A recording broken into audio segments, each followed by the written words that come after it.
Halo teman-teman, aturannya jelas, hutang pinjol lunas tanpa perlu bayar tagihan. Nah, maksud dari video ini saya tidak mengajak untuk teman-teman galbay atau gagal bayar, tapi saya justru ingin mengajak teman-teman untuk bisa tahu informasi seputar pinjaman online dan mengedukasi teman-teman agar lebih bersemangat dalam menjalani hidup tanpa perlu membayar tagihan pinjaman online. Nah, yang pertama-tama teman-teman harus tahu jika pinjaman online itu tunduk pada aturan OJK alias Otoritas Jasa Keuangan, yang mana OJK itu adalah lembaga keuangan negara yang mengatur sistem keuangan dan yang namanya hutang piutang di Indonesia.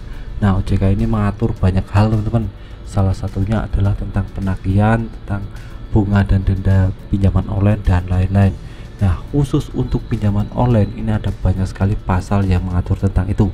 Salah satunya adalah pasal nomor 19 tahun 2021 yang mengatur tentang yang namanya penagihan debt collector.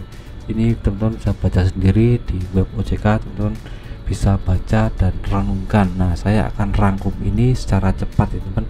Yang pertama, debt collector itu tidak boleh menagih setelah 90 hari. Itu sudah fix, ada pasalnya. Jadi jika umpamanya debt collector menagih setelah 90 hari itu sudah menyalahi aturan OJK, dan itu bisa teman-teman debat.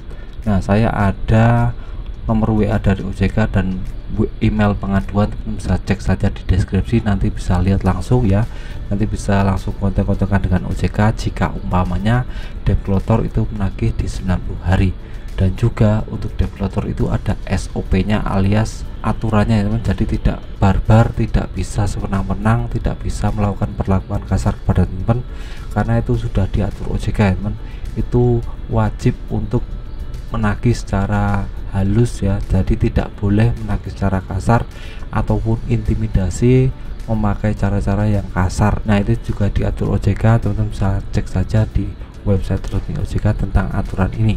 Nah, umpamanya debt collector melakukan ini, teman-teman bisa adukan ke Pak RT, Pak Dukuh atau lembaga setempat, atau misalnya teman-teman ditagih di kantor, teman-teman bisa adukan ke satpam atau security yang berwenang.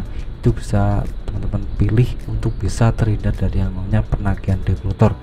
Nah, kembali ke ini video teman, apakah hutang kita bisa lunas tanpa perlu kita bayar tagihan? Nah, ini bisa terjadi karena yang namanya pinjaman online itu tiap tahun ada pemutihan tagihan ya teman. Ini semacam kalau umpamanya kita tidak bertagihan, kita ada pemutihan dan kita bisa lunas ya.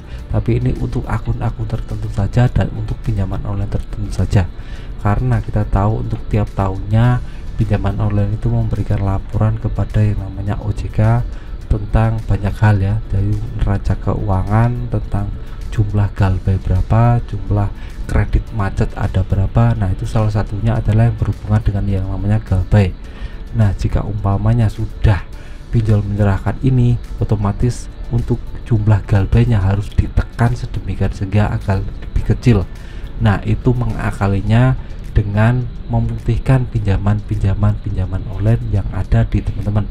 Nah, jika umpamanya teman-teman pinjam nih, tahu-tahu sudah lunas padahal teman-teman belum bayar, itu teman-teman termasuk orang yang terkena pemutihan dari pinjaman online.